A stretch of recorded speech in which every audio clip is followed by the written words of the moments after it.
Hello interwebs, welcome to Let's Build Computers. Today I'm answering a YouTube question from Y Dixon. I hope I'm not pronouncing your name incorrectly, apologies if I am.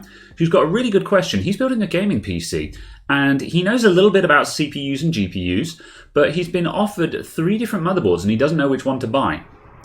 So he asks, what are the differences and what should I be looking for in differences between an MSI Z390-A Pro, which is a board that I recently reviewed, a Gigabyte Z390 Gaming SLI, or an ASUS Strix Z390E Gaming. So firstly, the Z390 is the current, as of recording this video, the current top Intel chipset. So we're looking at performance gaming class motherboards here. So what I'm going to do is, I'm going to try and do this as quickly as possible. We're going to compare and contrast those 3 motherboards, and I'm going to tell you what I'm looking for when I'm comparing them. And for those of you who watch my motherboard reviews, you'll see the same kind of things that I look for in those reviews. And we'll point out where certain boards skimp and where they go for it instead. So firstly, the selection of boards that we've been presented with are really good examples. The MSI board is £106, which is more or less one of the cheapest Z390 motherboards money can buy. Then we've got the Gigabyte, which comes in at, currently it's £150. And then we've got the ASUS, which clocks in at £220. So these are obviously Amazon prices as of today, which is late April 2019. So we've got quite a selection here. So first of all, the thing we need to remember is that as with a lot of computer components, there is no value for money per se. The more you spend, the more you get. It's that simple. And the line that you have to draw is you have to ask yourself the question, okay, well, if the more I spend, the more I get, how much do I need? Because you will reach a point where you're spending money on features that you don't need. In which case, while the board was worth that amount of money, but if you don't need the features that you're paying for, you're spending too much on your board. So let's ask ourselves, what do we need and what does the boards offer? So let's start with a quick rundown of each board, and I'm going to fly through this because otherwise this video will be an hour long. So firstly, I'm going to start with the MSI Tomahawk. Sorry, not the MSI Tomahawk, the Z390-A Pro. I've got the Tomahawk open because I'll get to that later. So the Z390-A Pro, I reviewed this board recently. If you want more details, go and watch my review of it. But the long and the short of it is, this is a very, very good, or I'm going to say a good value board, because it's a Z390 board for about £100, and that's very cheap. So the things that I look for when analysing this board are, firstly, what kind of CPU vCore does it have? So that's this bit up here. So this is the power system to the CPU. And this is going to affect you when you're overclocking or just otherwise really hammering the system. And cheap motherboards, this is usually going to be their point of failure because over time, the cheaper boards that have had higher end CPUs in them, for example, a PC Specialist build that's got a H series chipset on it with really naff vCore that's trying to power a big i5 or a big i7. Over time, eventually, the MOSFETs, which are the little the power transistors for the CPU, are going to give up.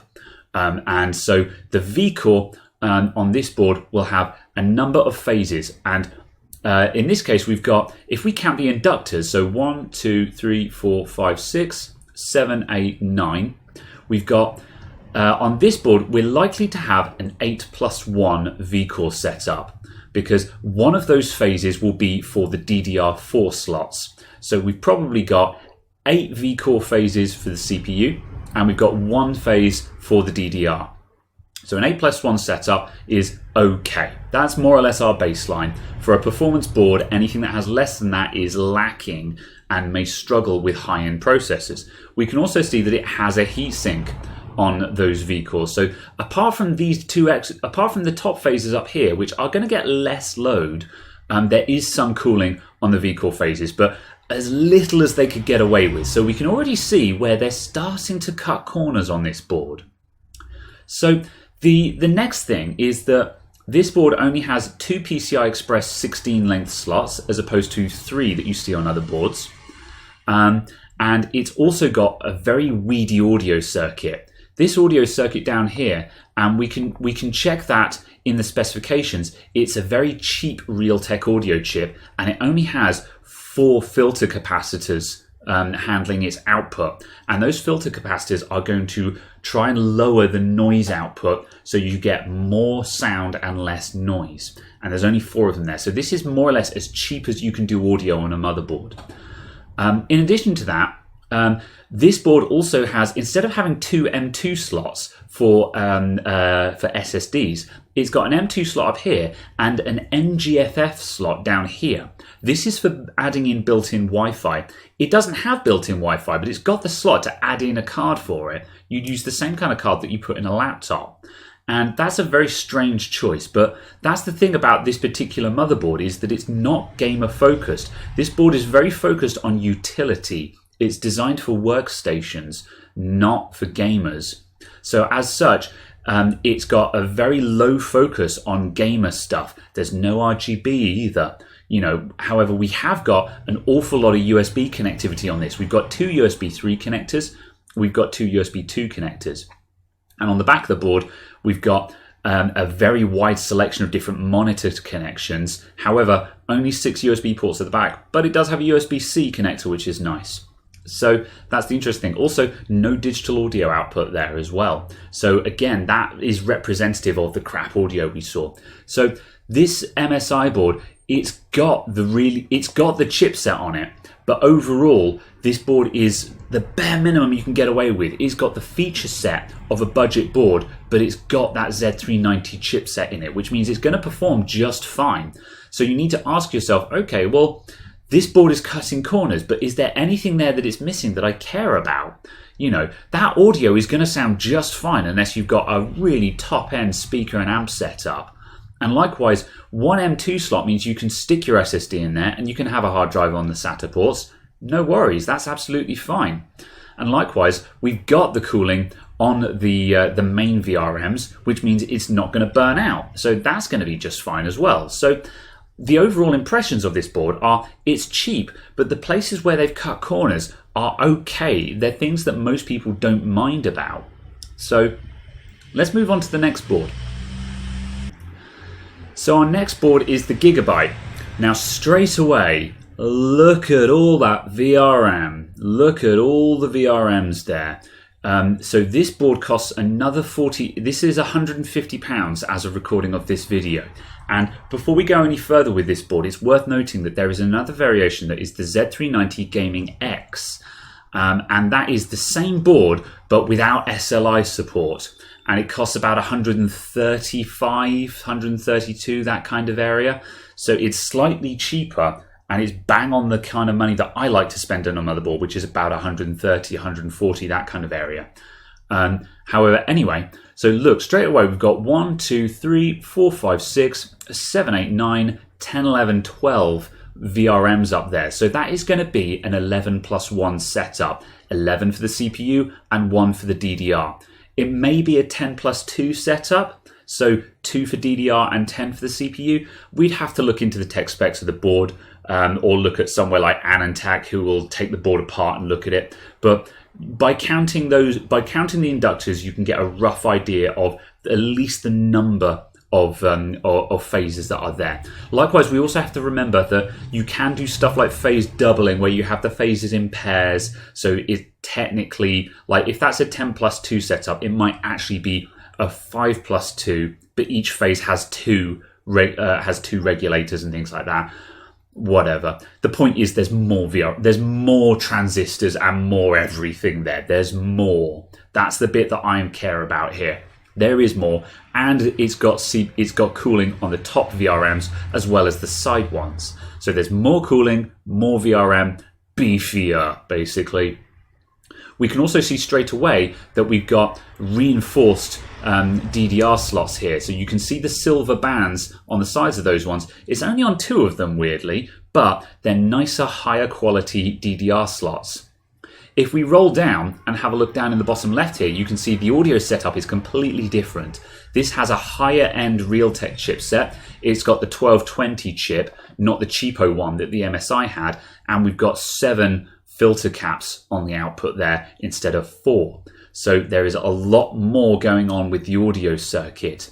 Likewise, this one supports SLI, so you can do dual graphics cards on it. And again, you have to ask yourself, do I need dual graphics cards? If dual graphics cards is something you're never going to do, then SLI is something that you don't care about. So we're not bothered about that. So likewise, this time we've got two M2 slots. We've got one here and we've got one down here. And the top one comes with a natty little heatsink as well, which is a nice little addition. The heatsink is not essential, but it's entirely optional, but it's nice that they've included it. You know, you're paying a bit extra to get those little niceties there. The downside of this board is that if we have a look on the connectivity, we've got a single USB 3 front header and a single USB 2 front header. And on the back of it, although we've got 8 USB 3 ports, which is great, there's no USB-C. So this board has no USB-C whatsoever. It's got 3.1, but there's no C-type connector, and that's a bit lacking in my opinion. But do you care about USB-C? Right now, USB-C is not being used by anything really, but it's the future that we should be working towards. So for me, for a 2019 motherboard to not have USB-C, that's kind of lacking in my opinion. But it's not a deal breaker, that's just an observation. So the Gigabyte board, as you can see straight away, for your extra money, you're getting more slots, you're getting higher quality slots, better audio, and much more in the power system. So that's what we're paying for there. Let's move up to the ROG board, the ASUS. So on the ASUS board, now we're paying over £200 for this one. So what are we getting for £200? If we zoom into the top there, you can see tucked under these heatsinks, we've got 1, 2, 3, 4, 5, 6, 7, 8, 9, 10, and there's probably another one hiding in there somewhere for, again, 11 VRMs. So we're probably looking at, again, an 11 plus 1 or a 10 plus 2 VRM setup there. So again, the same kind of beef going into CPU vCore. And on this one, we know that there's not going to be any shenanigans with phase doubling or anything like that. That will be a full fat 11 phases to the CPU. No shenanigans, no trickery going on there. That will be the real deal. Ironically, on this particular board, this board has terrible DRAM slots. They're not reinforced and they're single point clamping. The top notches open up to give access, but the bottom ones are fixed. And that is something that I really dislike in a motherboard because it makes fitting the RAM very horrible and finicky. It's not a deal breaker, it's just a quality of life building thing. But on a £200 board, I expect better slots. But I'm not reviewing this board, I'm just pointing stuff out on it. However, what we do have is we have heatsinks on both the M2 slots. We have 3 PCI Express slots, 2 of them are reinforced, and also another thing to look for as well is if we look very closely at this picture, let's see if I can zoom in on that.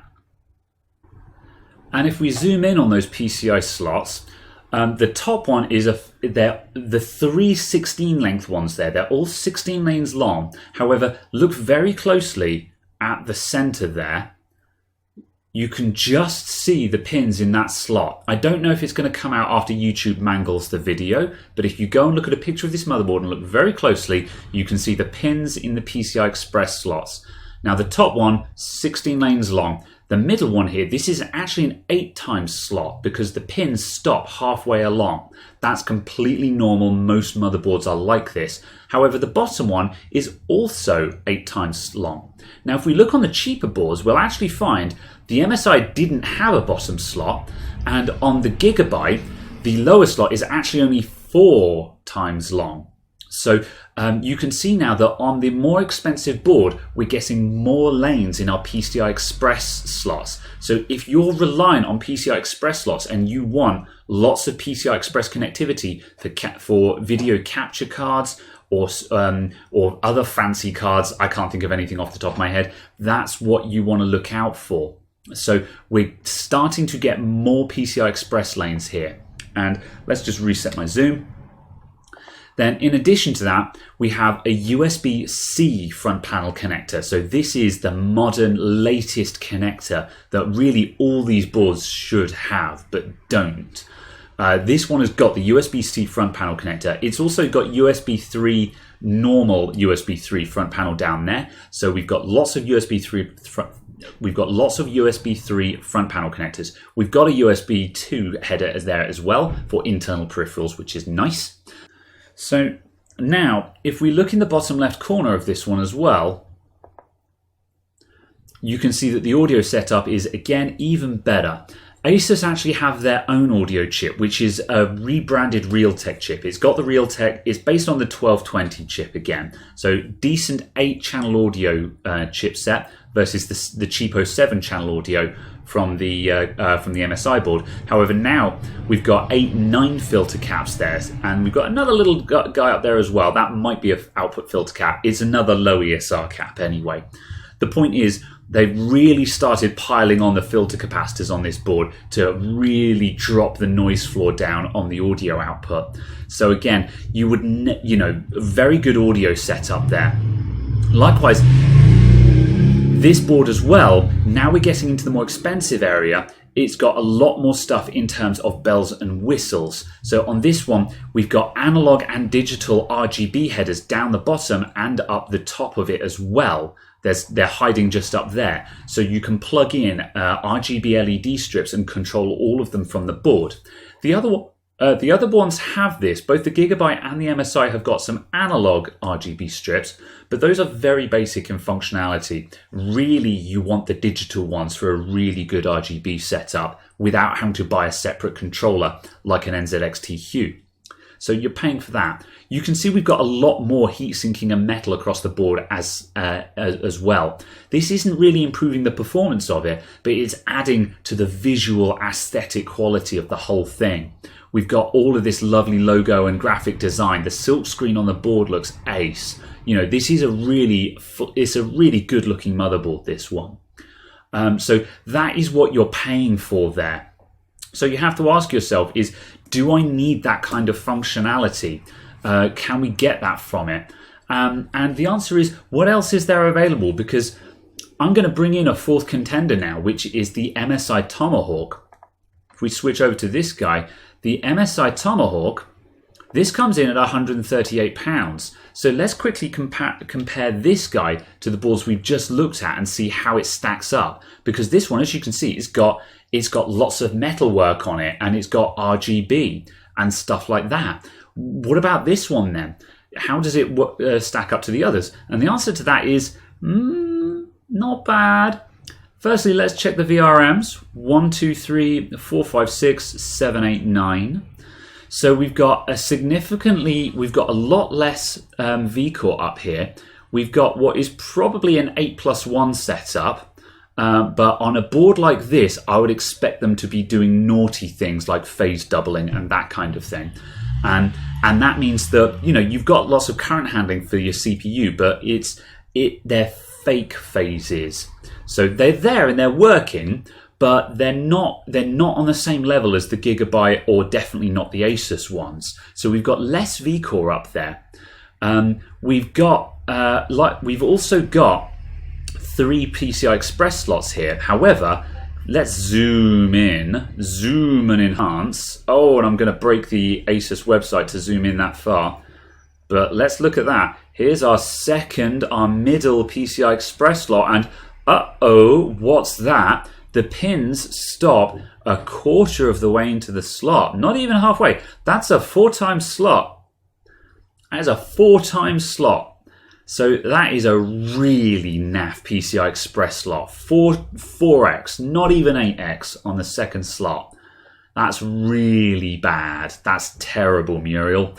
But it's got the cheap 7-channel Realtek audio chip on it, but they've added 8 filter caps on it. So they've added a little bit of extra there. But this is the same price as the Gigabyte board, but it's got less VRM. It's got a really terrible second PCI Express slot on it. It's got less audio, but it's got the RGB. So what do you want? Do you want a board that lights up and looks flash, or do you want a board that has better PCI Express slots? Now, if you're building a gaming PC that's just going to have a graphics card in it and you're not going to have any other cards, which is quite normal, The computer that I'm recording on now just has a graphics card in, no other PCI Express cards. My PC at home, graphics card, no other PCI Express cards. I don't care about the other PCI Express slots. I don't use them.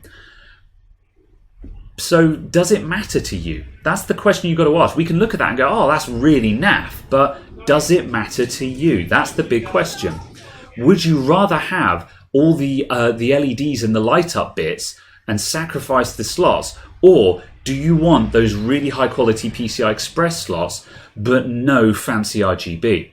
So these are the questions we've got to ask ourselves. Likewise, this one, it's got only six USB ports at the back, but it does have a Type-C connector, which the Gigabyte doesn't. So this one's actually got better USB on it than the Gigabyte has. So you got to ask yourself, what's important to me and what do I need in a motherboard?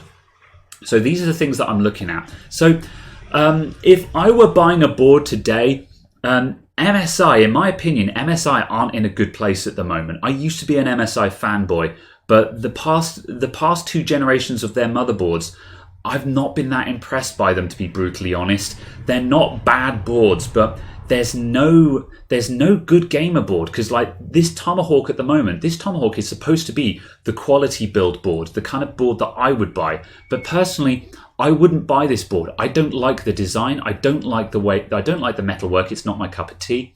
I don't like the the VRM is okay, but the fact that they really skimped on that middle PCI Express slot, that makes me feel like they're not really trying. And the cheap audio chip makes me feel like they're not trying. They've put all the money onto the LEDs, and the LEDs aren't even that good, because we've got a token gesture flash from underneath the chipset and a little bit around here. There's no digital RGB headers on this board either, I don't think. And it's not quite the whole way there. I would rather have the Gigabyte board, which doesn't have, again, this doesn't have a huge amount, it doesn't have any RGB on the board, but it knows what it wants to be. This board knows what it is trying to be. It's got good audio, it's got good PCI Express, it's got good VRM on it. And they've taken off the USB-C connector because Gigabyte have turned around and said, no one uses USB-C, so we're taking it off and we're putting another A-type port on there instead. The Gigabyte is much more focused. It knows what it wants in life. The ASUS board, that's a cracking motherboard. You could buy one of those and it would be fantastic, but you're paying for Wi-Fi on it. Do you want Wi-Fi? And bear in mind that you can add Wi-Fi to any computer by spending 10 or 15 quid on a Wi-Fi adapter. You're paying for the heat sinks on your M2 cards, which aren't going to make any difference to performance, but look nice. You're paying for really nice audio, but if you're using just a bog standard headset, you're not going to notice the difference. You're paying for very flash PCI Express setup, but if you've just got a graphics card in there, you're not going to notice the difference. And you're paying for lots of fan headers, but if you've only got 3 fans in your computer, you're not going to notice the difference. So I can compare and contrast these boards, and I can tell you where the money is going and why this board is very nice, and the MSI boards are kind of naff by comparison. But if you don't need those differences, it doesn't matter, and you can save your money and buy the cheaper board. And I fitted a Z390-A board to a computer that we upgraded not that long ago, about the time when I did the review for this board. And while it has a really weird utility setup on it, it's absolutely fine. It is going to go just as fast as the ASUS will in that guy's computer, and he is not bothered about RGB because he's got no case window. So I hope that answers your question. I hope I haven't waffled too long. And if you got any more questions or anything that I missed, bash it in the comments down below and I'll do my best to answer any more questions there. So that's how I compare and contrast motherboards, and most of the time I look to spend about 130 quid on a motherboard. So right now, if I was to buy a motherboard today, well, I did actually. The other day, I recommended that my mate buy a Z390 Gaming X board, which is the slightly cheaper version of this one that doesn't have SLI, but instead it costs about £130. So thank you very much for watching, everyone. I'll see you all next time. Bye for now.